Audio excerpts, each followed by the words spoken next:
नमस्कार दोस्तों, आप सबका स्वागत है आपके अपने इस YouTube चैनल पर। अब तक हमने जो परिभाषाएं पढ़ी, नियम नंबर 7.1 से लेकर 7.20 तक, आज हम आगे बढ़ते हैं नियम 7.21 जो कि विलोपित नियम है। उसके बाद हम नियम 7.22 की बात करेंगे, स्थायी नियोजन के कर्मचारी। स्थायी पद पर स्थायी रूप से जो कार्य करें उनको हम स्थायी नियोजन के कर्मचारी कहेंगे।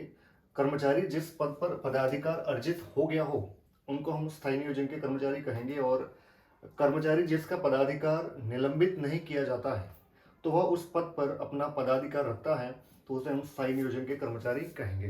तो ये था हमारा नियम नंबर 7.22। आगे बढ़ते हैं नियम 7.23 स्थानापन्न।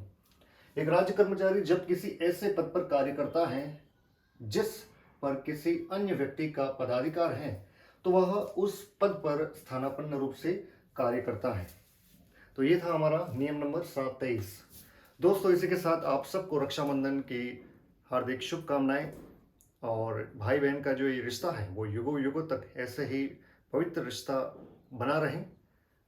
इसी के साथ हम नियम नंबर 7.24 की ओर। नियम 7.24 वेतन पे। पद की स्थिति के कारण प्राप्त मूल वेतन या व्यक्तिगत वेतन, विशेष वेतन को हम वेतन कहेंगे, और राज्यपाल महोदय द्वारा निम्नलिखित भत्तों को वेतन का भाग माना गया है। पहला है, राजकीय मुद्रणालय में आंशिक आधार पर कार्य करने वाले कर्मचारी जिनको वेतनमान दिया गया है को 200 घंटे काम करने पर देय राशि को वेतन माना जाएगा। पुलिस विभाग में देय साक्षरता भत्ता वेतन माना जाएगा। चिकित्सकों को देय प्रैक्टिस बंदी भत्ता अथवा क्लिनिकल भत्ता वेतन माना जाएगा, और सहायक शल्य चिकित्सक को दिया जाने वाला ग्रामीण भत्ता वेतन माना जाएगा। नियम नंबर 7.27 व्यक्तिगत वेतन, पर्सनल पे। राज्य कर्मचारी को निम्नलिखित कारणों से मूल वेतन के अतिरिक्त राशि स्वीकृत की जाए तो उसे व्यक्तिगत वेतन कहा जाता है। किसी वेतनमान में पेनल्टी यानी कि दंड के अतिरिक्त अन्य कारणों से वेतन में परिवर्तन करने के फलस्वरूप यदि कोई राशि की हानि होती है तो दी जाने वाली राशि व्यक्तिगत वेतन कहलाती है। यह ध्यान देने वाली बात है कि अन्य विशेष कारणों से अथवा व्यक्तिगत कारणों से होने पर यह राशि स्वीकृत की जाती है। अगला नियम है 7.28 उपार्जित लीव यानी कि प्रिविलेज लीव, जिसे हम पीएल कहते हैं।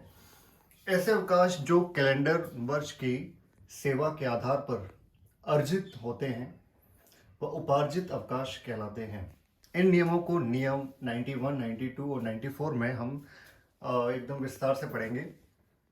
और नियम नंबर 7.29 पद का परिकल्पित वेतन।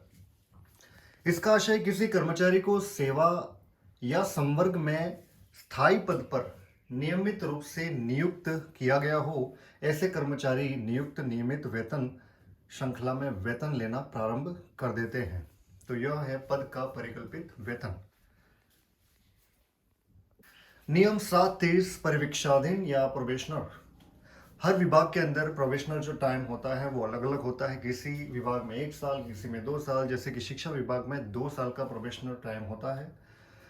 इससे आशय है किसी कर्मचारी को सेवा या संवर्ग में स्थायी पद पर नियमित रूप से नियुक्त किया गया है, ऐसे कर्मचारी नियुक्ति वेतन श्रृंखला में वेतन लेना प्रारंभ कर देते हैं। नियम 7.31 विशेष वेतन, स्पेशल पे। एक कर्मचारी को निम्नलिखित तथ्यों के दृष्टिगत किसी पद पर प्राप्त वेतन के अतिरिक्त राशि स्वीकृत की जाए, जैसे कि पॉइंट 1 है विशेष रूप से कठिन प्रकृति के कार्य करने के लिए, और पॉइंट 2 कार्य या उत्तरदायित्व में विशेष वृद्धि होने पर विशेष वेतन दिया जाता है। नियम 7.32 उच्च सेवा या सुपीरियर सर्विस। चतुर्थ श्रेणी सेवा को छोड़कर अन्य सभी उच्च सेवा कहलाती है। नियम 7.33 निर्वाह अनुदान, सब्सिस्टेंस अलाउंस। जब किसी कर्मचारी को वेतन अथवा अवकाश वेतन नहीं दिया जा रहा हो और मासिक सहायता के रूप में राशि दी जा रही हो, वह निर्वाह अनुदान कहलाता है। एग्जाम्पल के तौर पर, अगर कोई कर्मचारी सस्पेंड हुआ है तो निलंबन अवधि में कर्मचारी को निर्वाह अनुदान दिया जाता है। नियम 7.34 मूल वेतन, सब्सटेंटिव पे। एक कर्मचारी स्थायी पदभार नियुक्ति होने के कारण जो मासिक वेतन प्राप्त करता है उसे मूल वेतन कहते हैं, अर्थात पद की मौलिकता के कारण जो वेतन दिया जाता है वह मूल वेतन कहलाता है। नियम नंबर 725 पेंशन। दोस्तों, सरकारी नौकरी का यही फ़ायदा है कि आप जब तक सेवा देते हैं तब तक तो आपको सैलरी मिलती है, लेकिन जो सरकार की तरफ से आपकी सेवानिवृत्ति के बाद जो पेंशन के रूप में आपको जो राशि मिलती है, वो आपके जीवन के अंत तक आपके अकाउंट में आती रहती हैं। आपको अगर सेवानिवृत्ति के समय अगर एक साथ पेंशन लेनी है तो एक साथ भी ले सकते हैं, आप मासिक पेंशन लेना चाहे तो मासिक भी ले सकते हैं, वो आपके ऊपर डिपेंड करता है।